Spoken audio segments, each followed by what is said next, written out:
ভূমিকম্প আতঙ্কে পুরো দেশ যেন নীরব, স্তব্ধ হয়ে উঠেছে। দুর্বল চিত্তের অনেক মানুষের নাওয়া খাওয়া থেমে যাওয়ার খবরও আসছে। বিশেষত ঢাকা ও নরসিংদীর মানুষ চাইলেও বের হতে পারছে না কম্পনের আতঙ্ক থেকে। এমন পরিস্থিতিতে স্বস্তির খবর দিলেন বিশেষজ্ঞরা। ঢাকায় বড় মাত্রার ভূমিকম্প হবে কিনা এ নিয়ে বিশেষজ্ঞদের মাঝে দুই ধরনের মত সৃষ্টি হয়েছে। একদল বিশেষজ্ঞ বলছেন ঢাকা বড় ধরনের ভূমিকম্প ঝুঁকিতে রয়েছে, যে কোনো সময় 8.3 থেকে 8.6 মাত্রার ভূমিকম্প হতে পারে। আরেক দল বিশেষজ্ঞ বলছেন ঢাকার ভৌগোলিক অবস্থানের কারণেই বড় ধরনের ভূমিকম্পের ঝুঁকি নেই। ভূতত্ত্ব বিশেষজ্ঞ মকবুলে ইলাহির মতে, কোন স্থানের ভূকম্পনের জন্য ফল্ট লাইন এবং টেকনিক স্ট্রেস ফিল্ড গভীরভাবে সম্পর্কযুক্ত। সাধারণত বড় ধরনের ভূকম্পন হয়ে থাকে প্লেট বাউন্ডারির মধ্যে। বাংলাদেশ প্লেট বাউন্ডারির মধ্যে নয়, তবে ভূপ্রাকৃতিক অবস্থান ও বিন্যাসের স্বকীয়তায় বাংলাদেশ ভূমিকম্পন প্রবণ এলাকার আশপাশে অবস্থিত।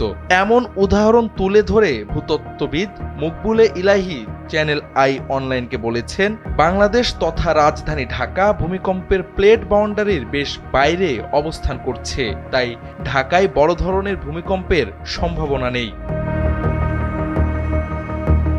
গত 400 বছরের ইতিহাস পর্যবেক্ষণের আলোকে এই ভূতত্ত্ববিদের দাবি, প্লেট বাউন্ডারিতে বড় মাত্রার ভূমিকম্প হলেও ঢাকা পর্যন্ত আস্তে আস্তে সেটি দুর্বল হয়ে আসবে, তাই সেটি আমাদের জন্য খুব বেশি আতঙ্কিত হওয়ার কারণ নয়।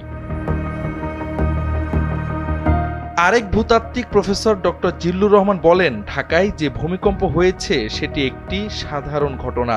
রিক্টার স্কেলে ভূমিকম্প 6 মাত্রার কম হলে সেটি নিয়ে আতঙ্কিত হবার কিছু নেই। যে কোনো জায়গায় নিম্ন ও মাঝারি মাত্রার ভূমিকম্প সংঘটিত হওয়া স্বাভাবিক বিষয়। তিনি আরও বলেন, বিভিন্ন গবেষণায় যে ফাটল রেখা দেখানো হচ্ছে তার বাইরেও একটি ফাটল রেখা মিয়ানমারের সমান্তরালে চলে গেছে। সেখানে গত কয়েক শতাব্দীতে বড় ধরনের অনেক ভূমিকম্প হয়েছে, কিন্তু বাংলাদেশের প্রায় মাঝ বরাবর যে ফাটল রেখা চলে গেছে, অতীতে কোনো বড় ভূমিকম্প হওয়ার তথ্য মেলেনি।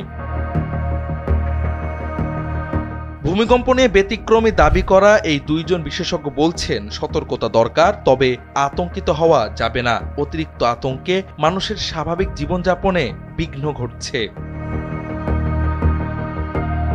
তবে আরেক দল বিশেষজ্ঞদের মতে 1976 থেকে 2015 সাল পর্যন্ত যতবার 5 বা তার বেশি মাত্রায় ভূকম্পন অনুভূত হয়েছে তার প্রায় সবকটির উৎপত্তিস্থল সিলেট, মৌলভীবাজার, রাঙ্গামাটি, বান্দরবান ও কক্সবাজার এলাকায়। এসব অঞ্চলে ভবিষ্যতে আরও বেশি মাত্রার ভূকম্পনের পূর্বাভাস উড়িয়ে দেওয়া যায় না। ঢাকা বিশ্ববিদ্যালয়ের প্রো-উপাচার্য অধ্যাপক ডক্টর এএসএম মাকসুদ কামাল এক গবেষণায় উল্লেখ করেছেন, 8.3 থেকে 8.6 মাত্রার ভূমিকম্পের ঝুঁকিতে রয়েছে বাংলাদেশ। তবে ব্যতিক্রম বলা দুই বিশেষজ্ঞদের মতে সেটা সুনিশ্চিত নয়, বরং আপেক্ষিক। আজ হবে নাকি 100 বছর পরে হবে, এটার কোনো নিশ্চয়তা নেই। জাওয়াদ আহমদ, সময়ের আলো।